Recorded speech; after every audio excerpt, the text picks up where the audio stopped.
மாவட்டத்தில் அதிமுக தோல்விக்கு சி.வி. சண்முகம்தான் காரணம்.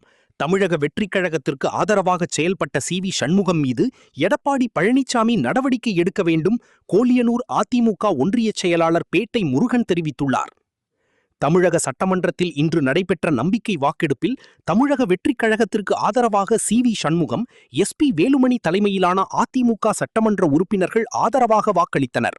சி.வி. சண்முகம் அதிமுகவின் தலைமையான பொதுச் செயலாளர் எடப்பாடி பழனிசாமிக்கு எதிராக செயல்பட்டதற்கு கண்டனம் தெரிவித்து சி.வி. சண்முகத்திற்கு எதிராக விழுப்புரம் அதிமுகவினர் போர்க்கொடி தூக்கியுள்ளனர். விழுப்புரம் மாவட்டம் கோலியனூர் வடக்கு ஒன்றிய செயலாளர் பேட்டை முருகன் தலைமையிலான ஆதரவாளர்கள் ஆலோசனை கூட்டம் நடைபெற்றது. ஆலோசனை கூட்டத்தில் சி.வி. சண்முகத்திற்கு எதிராக கண்டன முழக்கம் எழுப்பினர். அதனைத் தொடர்ந்து பேட்டியளித்த அதிமுக கோலியனூர் வடக்கு ஒன்றிய செயலாளர் பேட்டை முருகன், விழுப்புரம் மாவட்டத்தில் அதிமுக 5 தொகுதிகளில் வெற்றி பெற்றிருக்க வேண்டும். சி.வி. சண்முகத்தின் சுயநலத்தால் விழுப்புரம் மாவட்டத்தில் அதிமுக தோல்வியை தழுவியுள்ளதாகவும், இதற்கு சி.வி. சண்முகம்தான் பொறுப்பேற்க வேண்டும். அதிமுக பல அணிகள் கிடையாது, அதிமுக ஒரே அணியாகத்தான் உள்ளது. சி.வி. சண்முகம், எஸ்.பி. வேலுமணி, விஜயபாஸ்கர் போன்றவர்களின் சுயநலத்தால், பதவி ஆசையால் பணம் சம்பாதிக்க வேண்டும் என்கிற நோக்கத்தில் கட்சிக்கு துரோகம் செய்துவிட்டு டவகவிற்கு ஆதரவளித்துள்ளதாக குற்றம் சாட்டினார். அதிமுகவில் பதவி சுகத்தையும் பணத்தையும் சம்பாதித்துவிட்டு கட்சிக்கு துரோகம் செய்கிறார்கள். அவர்களால் அதிமுகவை ஒன்றும் செய்ய முடியாது.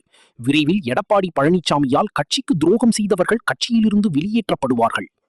கட்சியை பிளவுபடுத்தும் நோக்கத்தில் செயல்பட்டால் எடப்பாடி பழனிசாமி பெரும்பான்மை இல்லை, இது எல்லாருக்கும் தெரியும். அப்ப இல்லைன்னும் போது அனைத்து இந்திய அண்ணா திராவிட முன்னேற்ற கழக கூட்டணி ஒரு அணியாகவும், திமுக கூட்டணி ஒரு அணியாகவும், இன்றைக்கு தனித்தனியாக தாவேக ஒரு அணியாகவும் தேர்தலை சந்தித்தது. ஆனால் 3 பேருக்குமே தமிழகத்தில் ஒரு பெரும்பான்மை கிடைக்கவில்லை, ஒரு தனி மெஜாரிட்டி கிடைக்கவில்லை. ஆட்சி ஆளுவதற்கான தகுதி யாருக்குமே இல்லை. அப்படியாப்பட்ட இந்த தமிழ்நாட்டு மக்கள் வாக்களித்துள்ளார்கள். அதை நீ யாரை தீய சக்தி, யார் ஆட்சி பண்ணுவது செதுவில்லை என்று எந்த கட்சியை நீ குறை சொல்லி, எந்த கூட்டணி கட்சியை குறை சொன்னியாயோ, உன்னுடைய சுயநலத்துக்கு, நீ பதவியில் உட்காருவதற்கு, நீ ஆட்சி அமைப்பதற்கு அதே தீய சக்தி விடும். அதே திமுக கூட்டணியை தீய சக்தி விடும். நீ இன்னைக்கு மண்டியிட்டு முட்டி போட்டு இன்றைக்கு நீ அவங்களிடம் கெஞ்சி கூத்தாடி இந்த தமிழ்நாட்டு மக்களை ஏமாற்றுவதற்கு நீ ஆட்சி அமைத்துகிறாய். செய்திகளை உடனுக்குடன் தெரிந்து கொள்ள லைக் பண்ணுங்க, ஷேர் பண்ணுங்க, சப்ஸ்கிரைப் பண்ணுங்க, மறக்காம கமெண்ட் பண்ணுங்க.